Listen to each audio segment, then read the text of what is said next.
All right, well, thanks for having me. Can you guys hear me in the back okay? Okay, good. We couldn't hear Rick that well. So, good. All right, well, thanks for having me, guys. Yeah, I've been coming to CRSs for a long time. I'm older than Rick. I've been a CRS since 1991 and very involved, and I still think it's the greatest organization out there as far as what we can learn that's not company specific. So congratulations on everybody being here. I think we'd all agree it's a terrific place to be. So I'm going to roll on and go through a bunch of slides here, and then we've got enough time at the end for questions officially, and unofficially I'll stick around as long as anybody wants if people have questions. Is that okay with you guys? All right, so if we could save the questions to the end. I'm like so ADD, there's no way I can handle questions during the presentation. So just write them down, and I promise I'll answer everybody's questions. So, are we good, Celeste? Yes. Okay, all right. So we'll roll on here. A couple of things about me first. 28 plus years as a top-selling realtor, 24 years at Prudential. I was #1 Prudential realtor actually in Oregon from 2007 through 2011, and I've been with Keller Williams since then. I was elected Portland Realtor of the Year, and this is kind of my brag page, and that one's important because it's not based on sales volume as much as it is on how well they get along with other agents. And that's one of the things I learned early on in this business is, you know, you've almost got to treat the other agents better than your clients because you need to do business with the other agents again. As mentioned, I was the first E-certified Prudential agent in the world. And a little bit about me, I went to 24 schools in 4 countries as a kid, and I never finished high school. But last year I made $1 million in commissions again, and I really know how to work real estate, mostly on the technology side, and I'd like to share some of that with you today. So a couple of things. That's my website. That's my small team. There's 4 of us. What am I looking at here? Judy on the right-hand side and Jackie on the left-hand side are buyer's agents. And Kathy, I say she keeps us out of jail. She handles all of our paperwork. And, of course, me in the middle. And that's the city of Portland we're standing behind. That was actually the view from my old house. We just sold it after 20 years. Anybody been to Portland, Oregon? A few of you, just a few. You guys need to come up and visit the Northwest in the summer. It's just gorgeous in the summer. Come up and visit Vancouver, Portland, the Oregon coast, Vancouver, Washington, and Vancouver, Canada, and Seattle. It's a great trip, so I'd really encourage you to do it. Gorgeous part of the country. So for those of you that have not been to Portland, Oregon, you need to know it looks like that every single day of the year. No, the reality is it looks like that 9 months out of the year. So for that reason, I decided a couple of things happened in my life. My kids graduated college and the dog died, and that's my wife, big Oregon Duck fan, and that's my kids and 2 girlfriends/wives on the ends there. And so I became an agent in Palm Springs, and I started working expired listings in Palm Springs, which I'd never done in Portland before. And been doing really, really well with it, and I explained some of that along the way too. And the reason I started working expired is I didn't know anyone. So in Portland, it's kind of like people that live in Chicago and stuff. Everybody goes to Naples and so on. In the Pacific Northwest, everybody goes to Palm Springs or Maui or something. And I love it down there, and it's an easy flight. So the goal was to start building a business down there. So there's the Palm Springs website, and that's now my new website. Actually, it's got where you can look at homes in both places. So that's a little about me. So now I want to talk about how you build credibility and market share and so on. So the biggest thing to start out with is actually video. And YouTube offers you the ability to embed a video in your website. So there's 2 types of videos we're going to be talking about here today. There's, I'll call them travelogue videos, which is where you're actually talking about trying to sell a neighborhood or so, and educational videos. And there's a big difference between the 2. The educational videos are short little snippets, like what you need to know about the wood stove laws in Oregon, or the property disclosure statement in your state or whatever. And those are little snippets, and they should be like 50 seconds to a minute, 15 seconds, something like that, because people won't watch them. But the travelogue videos, that's a different thing. The travelogue videos are embedding into your site. You're trying to sell people on the area that you live. If you're here in Orlando, obviously you're going to do videos of where we are right here, for instance. So YouTube offers you the ability to do that, and you've got to have your local videos posted on YouTube because YouTube is the big powerhouse, and lots of community information on each community page. We're going to go over that too, and predefined search links. Remember that. That's very important. I'm going to explain it in great detail in a few slides. And both are a huge boost for SEO. So everybody works a different type of market. There's people in here, I'm sure, from cities like Chicago and New York that are big cities where people move within the city. There's people like Palm Springs or Naples or whatever that are vacation home cities. In Palm Springs, for instance, 80% of the home buyers, it's a second home. So it's a big-time second home market. In Portland, my market is very young. It's the #1 go-to city in the nation for 25 to 35-year-olds, and the #1 city in the nation, period, right now people are moving to. So I'm trying to sell people on Portland rather than sell somebody moving from one neighborhood to another neighborhood. So what I'm trying to say is my internet leads, probably 80% of them are from out of town. So we'll talk about that. So there's the city of Portland, right? And Portland has 5 specific neighborhoods just in the city: north, northeast, southeast, southwest, and northwest. So I'm taking my piece of pizza and I'm carving it up into 5 distinct neighborhoods. Each of those neighborhoods has its own name. So for instance, this particular page you're looking at is Southwest Portland, Oregon Real Estate. That's actually the name of the page. It's a sub-page within my RealPro Systems site. So roblevy.com, and then neighborhoods, or communities actually it's called, and then you click on Southwest Portland and it has its own page. So now we've got one piece of pizza that we've taken out. But what we're doing is we're carving that pizza up into a whole bunch of different pieces. So in this particular case, you can see there's a bunch of text. I know you can't read it on the screen. For some reason, it's taking everything that I did and squishing it out onto this wider screen. So anyhow, so there's a whole bunch of text all about Southwest Portland there. So that's giving me credibility because this is on Google, right? Or Google can find it. But then we've got these videos. So these videos are professionally done, and they were done by a local guy, actually a cameraman at the Oregonian, and his wife is a news anchor. They're friends of mine. And you can see this one's 2 minutes and 3 seconds. That one's 1 minute and 45 seconds. Those videos are sitting on YouTube, so they're hosted on YouTube, but they're imported into my RealPro site. So now that's important because Google owns YouTube. So obviously I'm getting some credibility there. What you can't see, and you'll see in a slide or two, is right underneath that left video, it's got what's called predefined searches. So homes like 200 to 300, 300 to 400, 400 to 500. Each of those is a link that goes out to your IDX site and pulls up the listings. Is everybody in here familiar with IDX and how it works? Anybody not familiar? Okay, so I think we're okay. So I don't have to explain that in great detail, but obviously that takes information from your MLS and sells it back to you, and you can determine which fields show and which fields don't show, and you can provide searches. So all that I did to create, let's say, 400 to 500, all I did is I went onto my IDX page on roblevy.com. I searched for homes in area 148, which is Southwest Portland, between 300 and 400. I copied that link and pasted it into the site. And so I'm just allowing people to go there and search directly rather than having to dig through all the time. So if you look at this from Google's point of view, I've got my website. This is a page within my website.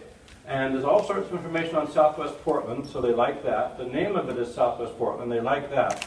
At the very top, the address is actually, if you were to see it on the screen, it would be like roblevy.com/southwest-portland-realestate-.com or something like that. So that they like that too. We've got videos hosted by YouTube that Google owns playing on my site. They like that. And we've got all these predefined searches that are individual pages. So all of a sudden I'm pretty important in Southwest Portland as far as Google's concerned.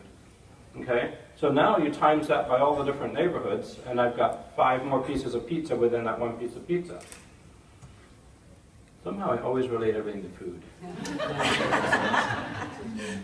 So going on, there's the same thing, and that's all I was showing you there is actually the video and how those would play within the site. So make sure you use video on your community pages.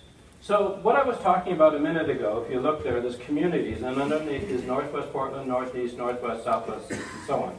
And under Southwest, you can see you've got all these other neighborhoods. In this particular case, I highlighted Northeast Portland, and we've got all these neighborhoods here. What you can also do is build neighborhoods within neighborhoods within neighborhoods. Now, in some cities, some of the more modern cities like Phoenix and stuff, where you've got these great big planned communities, I would go one deep and build one for each planned community and take little videos of the school and so on.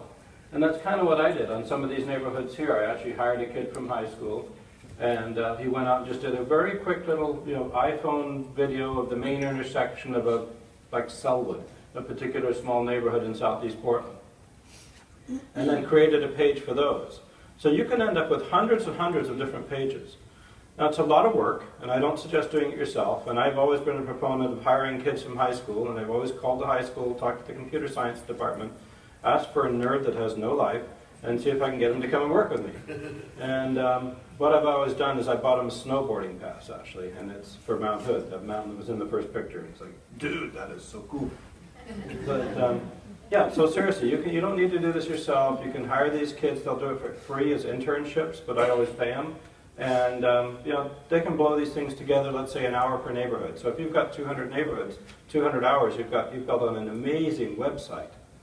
I know people that have actually taken it down to individual little neighborhoods. So for instance, in Northeast Portland, in this particular case, we've got Alameda neighborhood. And within Alameda, there could be a certain school, and do a picture of the school and have that as a neighborhood, and just break it down and keep breaking it down. So keep drilling down, drilling down, drilling down. And in this particular case, you can see this is the city of Portland, and I'm sure most cities do the same thing, is they break it down to specific neighborhoods. I believe there's 158 there. And then what that's not showing is all the other areas, cities like Beaverton, Hillsborough, Tigard. So I know I've got well over 200 and something neighborhoods on my site. How many miles? That's okay, but I know you're going to ask how many miles do I go? I only cover the areas that I work, which is the west side and close in the east side of Portland. So I don't want to be driving an hour all the time showing people houses. So I don't focus on the part of town we don't work.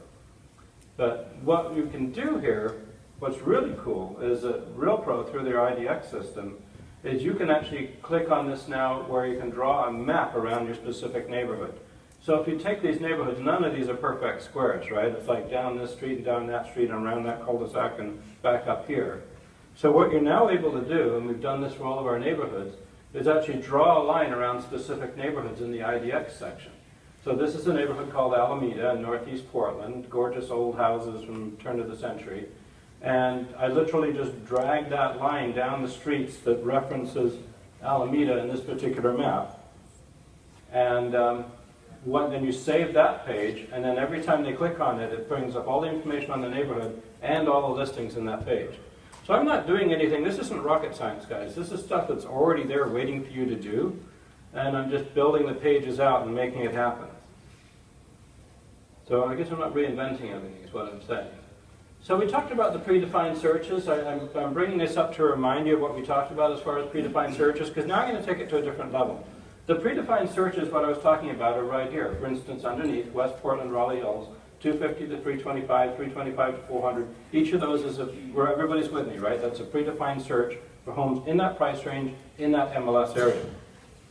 But what if you did this? It doesn't have to be price ranges. How about homes on the lake? Can you in your MLS click on lake and see all the homes on the lake? Save that search. Or homes with a view, or urban condos, or homes with a shop, or floating homes in our market. Or how about homes on 1 acre plus, or homes with a master on the main? One-level homes. How about homes with 3-car garages?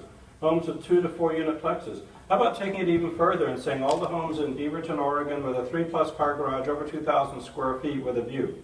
I mean, you can really break these things down.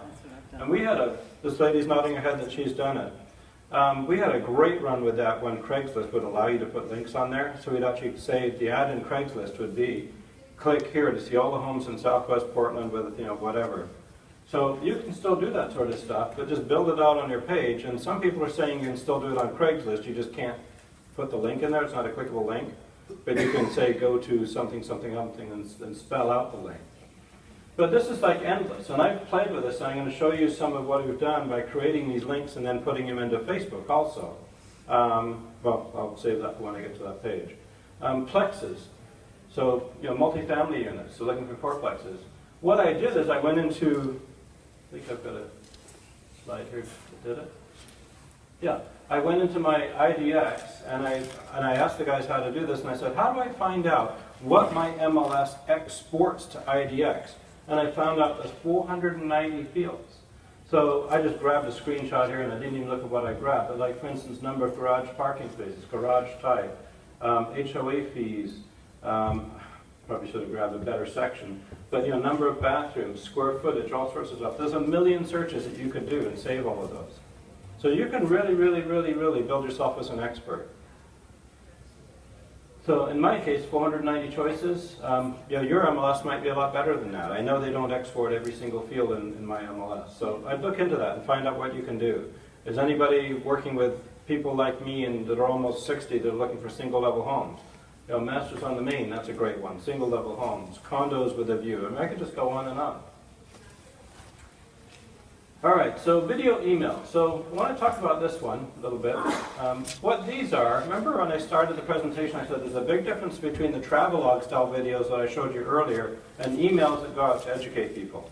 The way this came about is early on when I started using RoPro systems, we were sending out emails as people came in and they'd look for homes, I don't know, 200 to 300 three-bedroom homes in Beaverton. And they'd start getting the listings of the homes. But we started to realize that when they're getting the listings of the homes, they're actually going to other realtors and getting listings from them online too, because most of these buyers seem to think that we all have different access to different homes and don't realize that we all work out of the same MLS.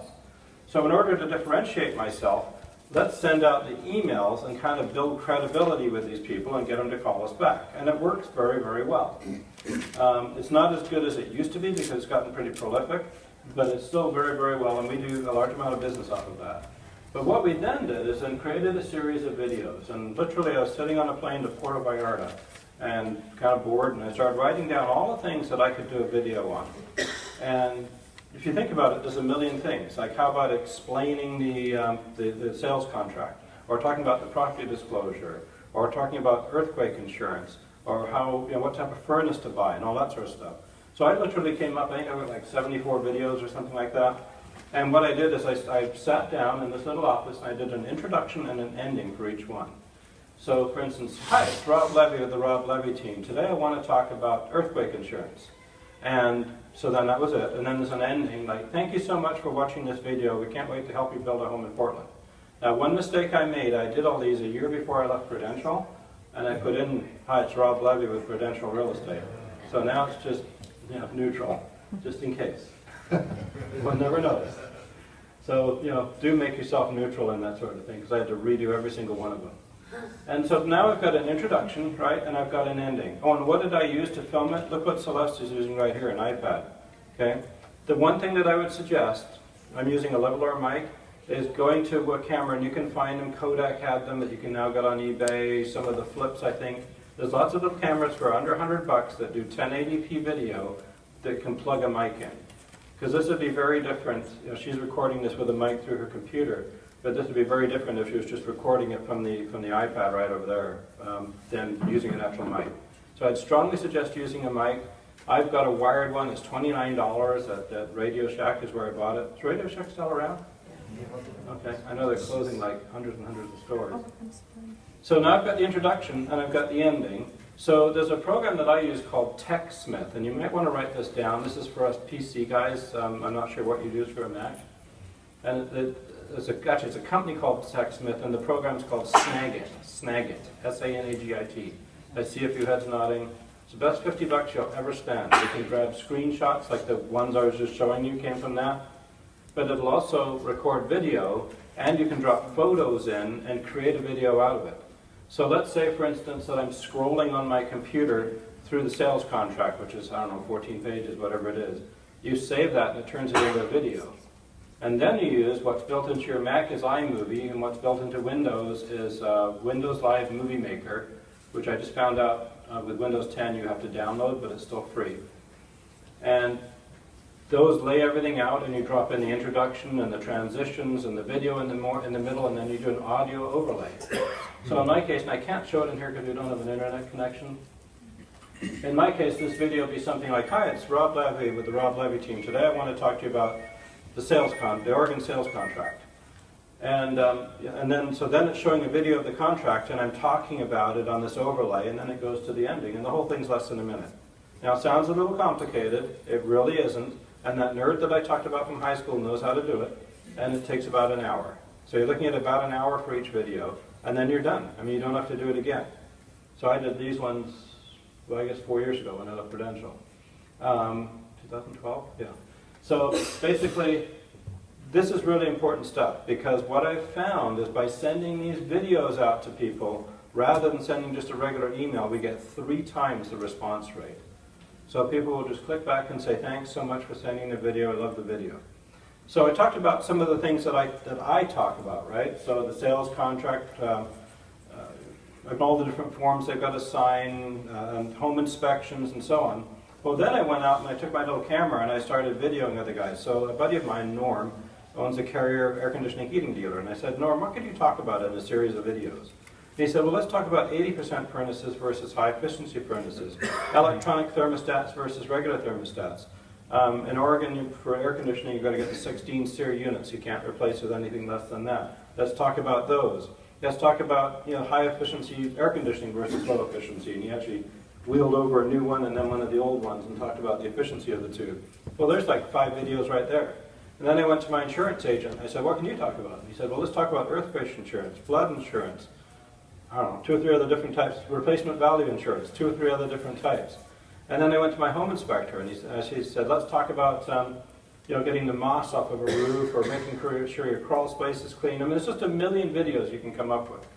So you can just kind of keep doing that, keep adding into the system and building up your inventory, and you're done. You don't need to do anything more because they just go out automatically when a new lead comes in. So these go out to people. But the important part about doing this within RealPro is that it actually embeds an image of the video into the email to bypass spam. So that's what the email looks like, obviously. And where it says play video, if you were to click on that, that's actually not the video, it's a picture of the video. But there's a couple of other important parts here that we'll get to in a second. Well, right now. It displays the video in your control panel for easy inclusion into blast emails. Okay, that's not what I was talking about. What that means is that the videos are all in the back, so I can click on the ones that I want to use to build out a blast email. And it includes your personal videos and videos you favorite. So I can actually go to a video that I like I'm with Keller Williams, and every month Jay Papasan does kind of a real estate market one. I can actually embed that into an email and send it out to all my clients. The videos can be public or private, and it makes a copy of the video to send out in the email versus the video itself, like we just talked about. So these all go out. And what I wanted to show you is, this is a very good friend of mine, Galen Haas, is also with Keller Williams in Eugene, Oregon. And I was looking at a really good video he did. And by the way, that video is the best one that he has ever done. I was talking to him a couple of days ago. And this is like 2-3 years ago. And what it was all about the dangers of texting and driving. So nothing to do with real estate whatsoever. But he just sent that out, and I think it was done by AT&T. So he talked about it at the beginning. He had this AT&T ad, and then he mentioned something personal at the end. And he said he's never gotten more response than that on any video he's ever sent. But the important part of what I'm showing you here is that he made the mistake of sending that out from YouTube. So I clicked on it to play it in YouTube, and there's all his competitors on the right-hand side.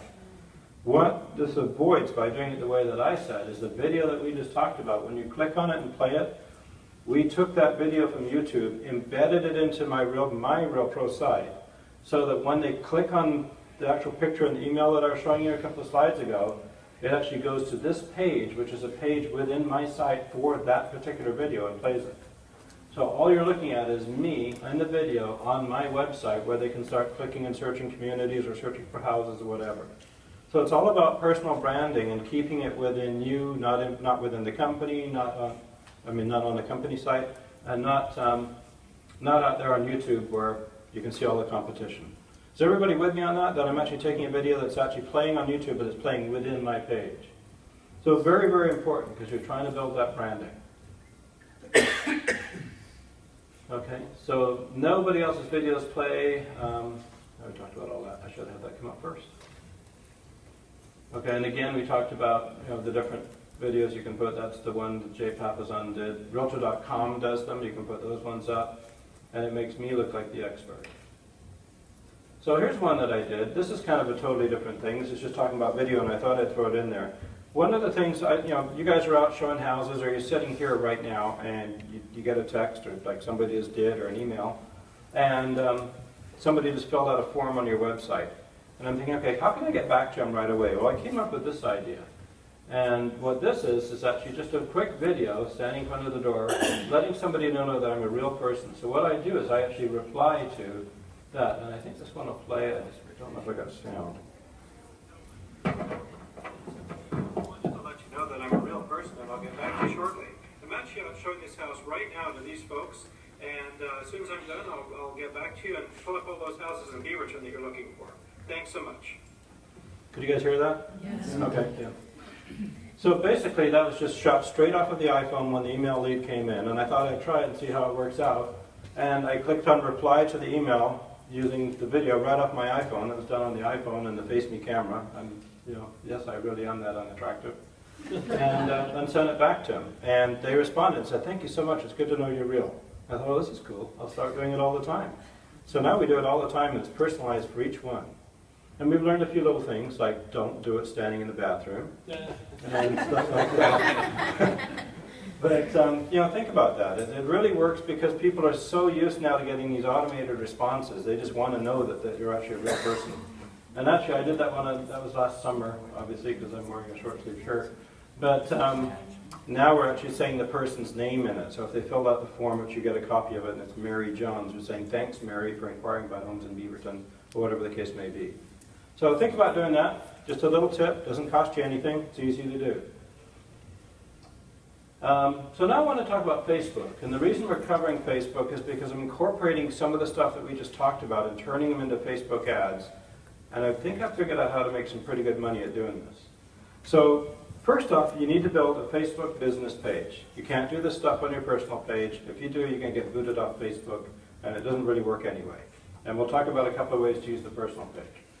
I've played around with all sorts of different designs in a Facebook business page, and I've found for some reason this concept works really well. So I've got a picture of my team there on the bottom left. Where it says the Rob Levy team real estate agent, that's actually created by Facebook because that's the name of my site. But all this stuff up on the right, the red stuff, which is kind of opaque so you can see the scenery through it, that's actually done by me and created on this picture which gets posted onto Facebook. So, that's a pretty decent looking site. It's pretty obvious that I sell real estate in Portland, Oregon, and that's the goal. So that's the first part, is building that site. And just to cover the importance of Facebook, if Facebook were a country, China has 1.3 billion people, India 1.1, Facebook as of last week has 1.55 billion members. And that's just huge. And in the United States, there's 311 million people. So it's important to get on Facebook, and I did look up a few facts to find out. First off, Facebook's like a fridge. Even though you know there's nothing in it, you keep checking it every 10 minutes just in case. And the thing I don't understand is, would you really go to your friend's house and immediately start looking through their photo albums? No, but we do it on Facebook. But there are some serious facts we need to cover. Like 77% of American adults, Facebook users, check their Facebook daily. 82% in England, interestingly, which is the highest in the world. They spend an average of 21 minutes a day spent on Facebook. And these are all very recent facts. I'd spent a lot of time researching all this stuff in the last couple of weeks. 65% of U.S. internet users over 55 years old, like me, use Facebook. And 66% of millennials. I think the key part there is the first part. Most people assumed older people weren't on Facebook, and yet that's the fastest growing part of Facebook right now. You want to see grandkids? I'm not sure what the deal is. This is important. 74% of the views occur on a mobile device. So remember that as we start talking about the ads. And by the way, think about this in the way of your website too. What does your website look like on a mobile device? Very, very important. Because a lot of websites out there still, they just squish down a regular website and it looks great on a mobile, but it's not a mobile website. So the key here is that you can no longer afford to ignore Facebook. Why have a business page? We talked about the number of people going in daily. The average user is connected to 338 friends and 103 businesses or community pages. So you need to be one of those community pages. What is a friend? A friend is somebody that's interesting, conversational, engaging, and social. So we're talking about a personal page right now, right? It can't be soliciting or self-serving. So I know of realtors that have put on their, they've hit a limit. There's 5,000 users that Facebook will allow, and that's it. And Facebook won't allow you to put anybody else. As a matter of fact, anybody know Brad Korn out of Kansas City? He's a CRS guy. I'm just watching all this stuff on Facebook right now, where he hit his 5,000 person limit. So he's been actually asking people if he can delete him off his personal page and put him on his business page. And if you're friends with him on Facebook, you should see some of the reactions he's getting. It's just really shocking. People that are really annoyed with him and writing nasty comments, and he's stuck. What else is he going to do? So don't use your Facebook business page for business uses. The other thing is, some companies out there will sell you links that'll automatically post your listings on your Facebook personal page. If Facebook gets wind of that, You remember when you first signed up for Facebook and you read all the 15 pages and clicked I agree, because I know we all read it, right? In there it says that they can shut down your accounts or something like that. I know of realtors that have had that done, and they wipe everything out and you can't get it back. So you've lost all your friends, all your posts, everything. And I know of people that that's happened to that were extremely soliciting and self-serving. So be careful with that. You know, on your personal page, I guess I've changed it, I just did that a little while ago. But on your personal page, you know, that's kind of what that one looks like. And you add somebody as a friend. A Facebook business page, and by the way, I can't add you guys as a friend to my personal page. Excuse me, you can't be friends with me on my personal page unless I want you to be friends, right? And that's the total opposite on the business page. And that's the point that I'm trying to get to. So as Facebook business pages, anybody can like it. So that arrow there points to the like for Alaska Airlines page, and anybody can like it, and there's no limits on it. So again, friends versus fans. So a friend on your personal page is personal relationships. They're private by default. Approval is required by me. It's my page. There's a 5,000 person limit, and it's all about social interactions. A business page is all about business promotion. It's public by default. Approval is not required. There's no fan limits, and it's permission-based marketing. So really important. Back in the day, in the early for me, CRS days in the 90s, somebody taught me this really cool idea. They said when you list a house and you're creating the flyer, print up some little business cards, and on the back of the business card, put the flyer and tell them to take it to their work and give it all to all their friends and coworkers, and they're out there advertising their listing and your business for you. This is the same thing. If you guys like my business page and you make a comment or view something, your friends see that you like something on my business page. This is the same concept. So again, there's my business page, and how is it different? It's business-centric, and people become fans instead of friends, and it's unlimited connections and unique branding. Now, a few others, like Southwest Airlines has 4.6 million likes, San Francisco 49ers, 4.1 million, and so on. Make it local, act like community. So interact as your business page, stay current, promote everything local, add pictures, video, tag others, buyers and sellers, ask questions in posts, and promote a service or a contest. So some of the things I've put up there, like that's for anybody who's into wine. You probably know that Oregon is a big deal wine business now in Pinot Noir, and that's just outside of Portland, just one particular neighborhood of all the wineries. So I put that one up there, and you start getting people that will start really noticing this stuff. And right now, for the purpose of this conversation, excuse me, all we're talking about is posting something on the business page and doing nothing else. So this one was the Oregon Tulip Festival. This was last year I did this one. It was not until May, but our warm winter has tulips blooming all over the place. So you can see 50 people saw that one, or 50? 98, I guess. One of the options there at the bottom is boost posts. Is anybody not familiar with boost posts or advertising on Facebook? Yeah, I'm not familiar. Okay. So what you can do, and I'll show you this in a minute, is you can boost that post so you can pay money to reach a certain group of people. And I'm going to share with you in a few minutes on how to do this, because this is the really important part of taking everything I talked about earlier with the IDX searches and really turning it into some money. So my theory of doing all of this stuff is I started putting all these things up there, trying to build an Oregon life. So Oregon's about flyers and about the beach and about snowboarding and skiing and bicycling and fishing and all that stuff. And the last couple of years, the common idea out there has been to go ahead and build up the lifestyle of the city that you're living in so that people will either like those photos, share those photos with friends, or somehow engage with your site. So you can see without boosting this one, 113 people saw it, 5 people liked it, and 1 person forwarded it to somebody else. So now we're going to talk about how to blow through money or advertising on Facebook. We already know how to do that. Okay, you're going to blow through money. I can skip that one. Okay. So this is important because there's 2 ads you really want to do on Facebook. One is to pick up sellers and one's to pick up buyers, and they're very different. This is a very successful seller campaign that I've had. So this one I pop up and I boost it and I advertise it. And what it's doing is it's driving people to emailhomevalley.net, which happens to be the stealth site that I use from RealPro for sellers, where they can actually get instant valuation on their house. Okay? So is anybody not familiar with a stealth site? I'm not familiar. Okay, so a couple of people, 3 How is people. that different from landing page?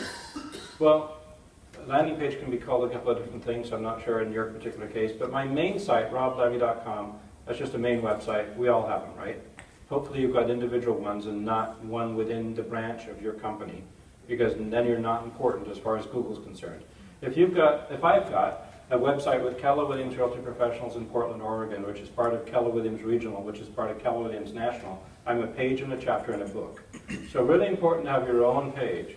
But what's just as important is to have landing pages in what you call them, or stealth sites as I call them, that are specific to one thing. In this particular case, if you go to emailhomevalue.net, you go to a page on my site that has no branding, nothing about me except down at the bottom to make sure I don't lose my license, where they can actually type in the information and get information on their house. Same thing for the buyer's page. PortlandMLS.net is my buyer's page. So very important to have those sites because, and here's my thinking on this, if I'm trying to sell a house to people that may know me in Portland or have seen my signs around or something like that, obviously they're going to go to my main page. If you're thinking about moving from Orlando to Portland, you have no idea who I am. So I could be #1 on the first page, but I'm a realtor and you probably don't want to engage with me. But you would be attracted, this is obviously a seller site, you would be attracted to a buyer site that says get emailed homes as they come on the market, click here. And it goes to a buyer version of this, and they just fill out the information and get emailed homes. That's the key between landing pages and sell sites as far as how to attract clients that you wouldn't normally have. And by the way, it does work, and it works in all price ranges. Our average sales price is about $350 in Portland, mine's about almost $500. But last year we sold one for $2.2 million, where somebody from Palo Alto clicked on it. Luckily they lived in a rich area. And sold their house for gajillions of dollars and bought a $2.2 million house for cash in Portland. So it attracts all price ranges. But what I'm talking about here is creating these ads on Facebook. And this was an ad that's on Facebook, and we'll talk to it in a minute about boosting it versus an ad. But I learned this the hard way and spent a whole lot of money doing different things here. And there's a couple of things I learned. Is you got to advertise when the people are looking. For me, Friday nights and Sundays work the best. It could be different in your market, but play with it and see. Target your audience. Track your results. I have one going right now. I was sitting on the plane yesterday, and actually I should pull it up before we're done. You can do all this stuff on your phone now. And I thought I want to see the difference between creating the same ad and as an ad and then putting it on my Facebook page and boosting it as a post. And interesting, because that's cheaper. And interestingly, as of this morning, I'm getting better results from the post, which is less, it's like $20. Advertising for sellers in this case, and then advertising for buyers. So, what am I trying to say on this one? Okay, so what I want to talk about here is interact as your business page. You've got to stay current, you've got to promote local things, we talked about that. But what you need to sell is what sells. So this is a house that I sold for $1 million last year, and that literally was the view to the north, off of the balcony. And we took that picture, and it's a nice view, and you can see what the ad says. And it's very important to do it the way that I did it. So for instance, you see that I capitalized each one. I've found that by capitalizing those, I get more results than if I don't capitalize. So remember we talked about IDX search for homes in Southwest Portland between 400 and 500? Well, in this particular case, I went into IDX and I did a search on my site for homes in Southwest Portland that had a view. And I think it's 384 of them or something when I looked yesterday when I redid it. So what I did is, all it is it's all about the view in Portland. Do you need to change the scenery? Start your search here, and I pasted that link for that search there. And you can see I reached 28,705 people. 532 people liked the site, 15 people made comments, and 32 people shared the photo. Those three stats at the bottom, that's called page post engagements. And that's what Facebook is trying to sell you. So somebody did something based on that page. What I'm looking for is people to click on the links, and we're going to get to that in a second, because yeah, it's fantastic that they see the Rob Levy team and it zooms on, and 28,000 people saw the Rob Levy team when I ran this one for under $300. 28,000 people saw that, and that's great, but what I really want them to do is engage. Well, those people at the bottom, when somebody took the time to click on like, that's some sort of an engagement. When somebody made a comment, obviously that's an engagement. When somebody forwarded it to a friend, that's an even better engagement. And when somebody clicked on the link, that's the best one I want, because now they're in my system, I know who they are, and they're searching for view homes in Portland. How am I doing on time, Celeste? Let's see. I better watch. I can check on my 5. Okay. That's how, by the way, there's two things here when you set it up. That's how it looks on a computer, and that's how it looks on a mobile. And you want to make sure that it looks good on a mobile device, because that's where the people are looking. Another one that I did, I had fun with this one. I was out with a client, a good friend of mine, who wanted a master on the main floor. So I pulled up all the houses, master on the main floor, and we started looking at houses. Well, this house actually has a master on the main floor. It just so happens that it's a house on the side of a hill with 3 levels, and the entry door is actually at the top, and the main floor is the lower level, and that's where the master is. I thought, well, that's kind of stupid. They're selling it as a master on the main floor, but technically it's a master on the main floor. So I took a picture of the stairs just for fun, and I thought that would be a really cool ad. And so the ad says, you know, tired of climbing stairs? Do you need a master on the main floor? You know, you guys get the pitch now, right? So then I went into my Rob Levy site, and I searched for homes with masters on the main floor by clicking on that. I saved that link. In this case, it was like 1,000 miles long, so I went to whatever it's called, bit.ly or whatever to make it short, and I posted that link in there. And you can see that I boosted it right there, and I reached 11,500 people in this particular ad. 65 people liked it, 3 made comments, and 1 person shared the photo. So again, I'm getting engagements.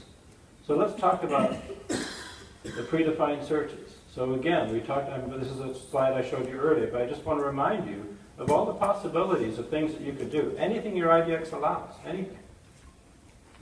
Okay? And that's right there. That was the one I was looking for. So Facebook advertising costs money, but it's cheaper than Google. So let's take a look at that ad when I ran it a few months ago. So in this particular case, and I run it all the time, I keep changing it, I reached 28,700 people, 915 people took action, and I spent $380. So out of that, you can see 265 people clicked on the photo, 143 people clicked on my link, 143 people clicked on my link, guys, searching for homes with a view. And I know their first name and their email address and what they're looking for, and of course I can log in and see what they're looking at and so on. Hugely important stuff. And 21 people like the page. You can't get that kind of results out of anything else that I know of. Oh, sorry. No, go ahead. Oh, so on the 143 links, they went to your site and had to register to get access to the search? Yes, so he's asking, did they have to register? So on those 143, they clicked on that link on the left. That took them to my IDX site, sitting on my website, all framed by me and everything else. And they searched for homes, and in order to save a search, they would have had to register. So I required their first name and their email address. Well, that's not your listing, right? No, those are not my listings. That's just the MLS search. On your IDX, what's your limit? I mean, like how many before they register? Good question. This lady asked on my IDX, how many times do you let them look for free before you register? I've played with 0, 1, 2, 3, and 4, and 5. And right now I'm at 3. I think if you make them register before they see anything, they're going to go somewhere else. If you give them too many, then there's no reason for them to register. And I've found 3 works for me. You could ask everybody in this building right now at this show, and you get a different answer from everybody. I don't know what the correct answer is. All I'd suggest is play with it and test it. I'm really good at playing with things and testing them different ways. So this kind of shows in this particular case, per page post engagement, I was spending 42 cents. Somehow, I tweaked the ad yesterday, and I can look up the results again this morning. I'm paying 23 cents today, so it's gotten cheaper for some reason, and I'm not quite sure why. So there's a couple other important things about this that I wanted to share. This is some other stuff that I've done. So I actually spent $20 to boost this post. All I was trying to do is promote my website. So click share if you think this picture makes you realize 80-degree days will be here again. I think I did that one last spring. It was a cloudy day in Portland. And I boosted it to 13,000 people. All I was looking for was people just to like my site and so on. Or click share if you think this fireplace in our new Alberta Arts contemporary home is the perfect fireplace to sit around. You know, people like that sort of stuff, and they do react. And then there's an ad again that I interspersed within it. So data mining. So when we fill out something online, or I take a survey from Delta Airlines, or whatever, you guys have seen it all the time where they ask you a bunch of questions. How old are you? How long have you owned your home? How much money do you make? All that sort of stuff. There's one company in America that dominates that business, and it's called Epsilon. And they basically know everything about every one of us, where we click, all of that sort of stuff. They sell that information to Facebook. And Facebook now, when you click on behaviors and stuff like that, when you're building an ad or boosting a post, actually building an ad, you can't do it anymore, boosting a post, you can actually search for people that meet specific requirements. So for instance, if I took that view ad and that's $1 million house. I'm going to assume that 18-year-old kids that are still in high school can't buy that, right? So I can actually start with the simple stuff. Let's do this, everybody over 25, maybe as a college grad. And I'll tell you where I learned this. So my wife owns an art gallery in Portland, and there's this really cool show on Oregon Art Beat called, on PBS called Oregon Art Beat. Let's get that one, right? And so what I did is I went into Facebook, and I wanted to see how many people on Facebook that live around Portland like Oregon Art Beat. And there's like 2,900 or something like that. It was just under 3,000. And she was doing like an open house. So I advertised her open house, but I only advertised it to people that liked Oregon Art Beat. So I got my money down because I didn't want it to go to everybody, but I wanted it to go to people that like art. And we just kicked butt with it. People, the place was just jammed. And I thought, oh, that's cool. So the big employers in my city are Nike, Boeing, and Intel is the largest employer, but it's like 26,000 employees. So I thought, what if I did something that where a Nike employee clicks on or logs onto Facebook, only they can see my ad, and the ad would say that I've been selling houses to Nike employees since the mid-'80s, and things like that. So we're doing those sorts of ads very successfully. The same sort of stuff you can see on the left-hand side is where you get to choose everything that you want to do. And so, for instance, this one is my audience is defined as 60,000 people that live within 25 miles of Portland, Oregon, that are over 18, but under behaviors, somewhere along the line, they told some survey that they're likely to move in the next 6 months. So now, I'm spending a little bit more, but I'm only targeting to those specific 60,000 people. So there's all sorts of things like that that you can play with, because they've got all that information in there. Video on Facebook, I'm not going to touch on this because I haven't played with it yet, but apparently this is the next big deal.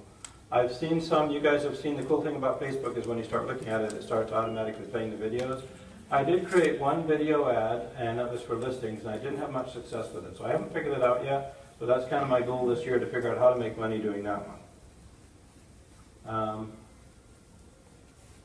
So personal Facebook page, yes, you can still use your personal Facebook page for business, you just got to be careful. So things like I was clam digging this weekend on the Oregon coast and had 2 homes sell. When I posted that once, 5 minutes, okay. When I posted that one, I ended up with a bunch of people saying, oh, you're a great realtor, Rob. So that's really nice, you know, it's third-party credibility. This one I had a lot of luck with, you know, what a great idea to have a credit hour class at a ski resort on a gorgeous day. I'm a snowboarder, as you can tell by the clothes. And, you know, 52 people liked it. So it's on my personal page. It doesn't cost anything. So keep doing that sort of stuff as well. Just be careful. Once in a while, I'll put something on there. So we listed a house. The high-end market in Portland fell apart and still hasn't recovered. But so this house they paid $2.7 million for, and I had it on the market for $1.5 million. So I put that on there because that'll generate some comments. But you just got to be careful what you do. So a couple of quick things I wanted to talk about. I have no idea where that line came from. But that's, I'm going to blow through this really fast and go to the pictures actually because I'm short on time. This is what my friend Ed Petrosian with Remax, one of my best friends, and I cannot convince him to do otherwise, what his website looks like on an iPhone. All it does is take his regular site and it squishes it down. This is what you need your website to look like on an iPhone, and that's what mine does. And what that is a mobile-ready website. So before you leave here today, knowing that 74% of people look at stuff on their mobile phones these days, you need to make sure that you've got a mobile-ready website. RealPro created that one for me. It's just part of the main site. It's called what's it called, a responsive site? Is that what the word is? Responsive design. Yeah. Okay. So just make sure, if you do it through them, that's fantastic. If you don't, that's great too. Just make sure you've got a responsive website so that people looking at your website are not going to see that and they are going to see this. In my particular case, the advantage of what RealPro did is they took the IDX search and they merged it onto your mobile site. This is Trulia, this is Zillow, this is Realtor.com, or I might have the last two mixed up. Can your clients drive around with these apps on their phones and look at every house around them? Absolutely. Do you need something different? Absolutely, and here's why. If I'm looking at Zillow and I click on any one of those houses, it's pulling up the listing agent information.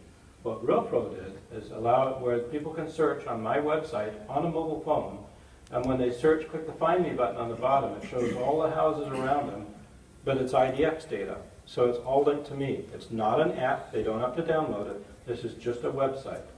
So really, really important stuff. Make sure you've got something like this too, because you want to encourage people to go ahead and search for homes around them.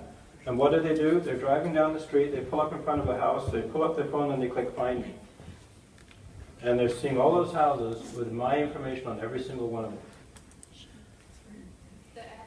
And that's not an app. And then, of course, that's what it would actually show.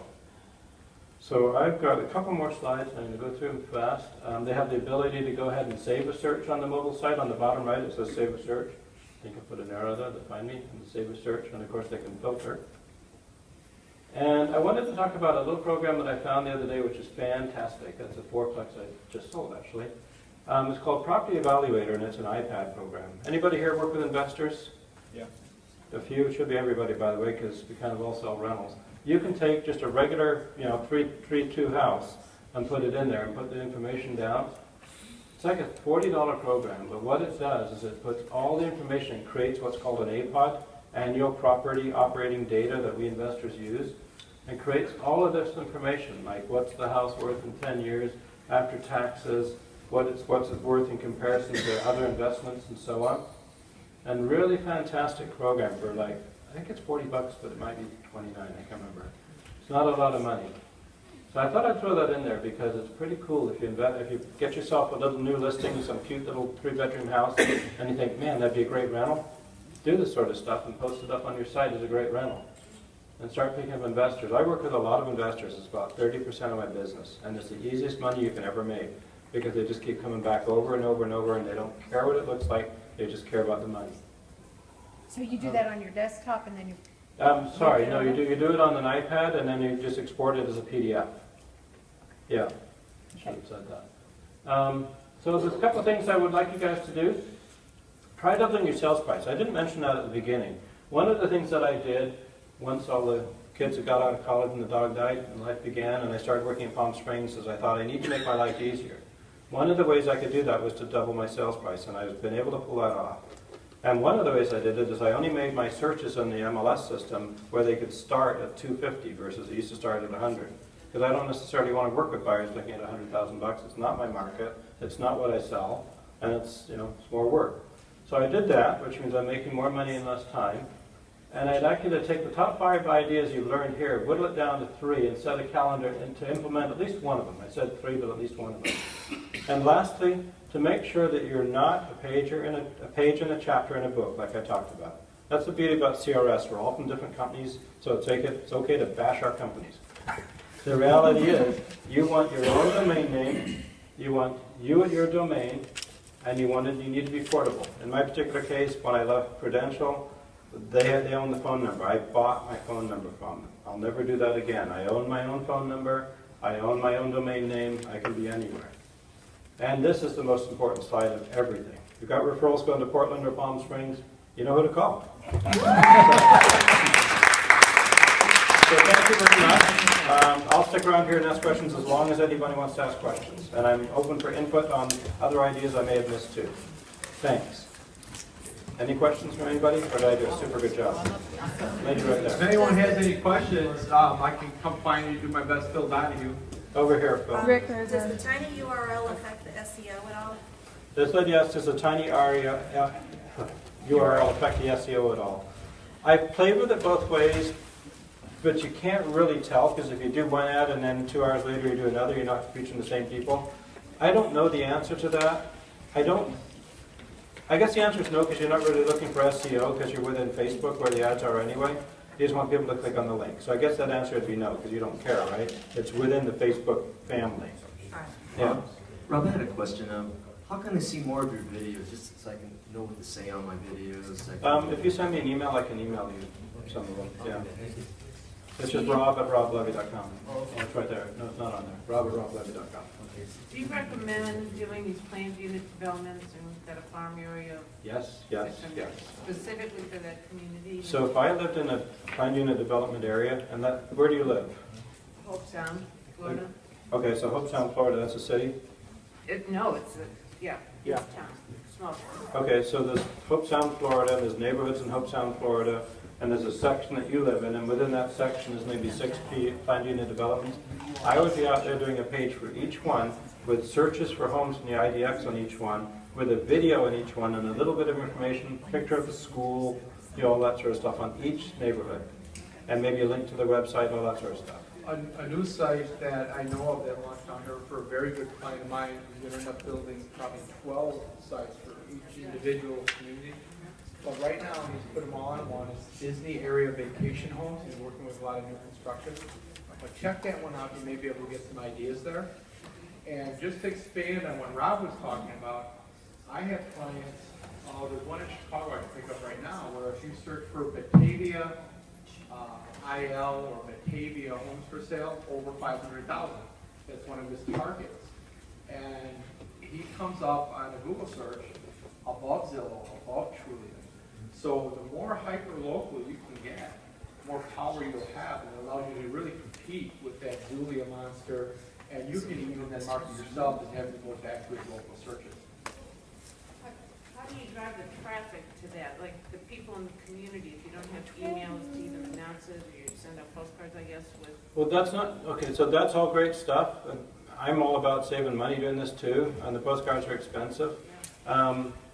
Really, to be honest, you don't care about that. Okay. What you really care about is making your site so powerful that when somebody types in whatever the name of your community was, you're going to come up at least on the first page.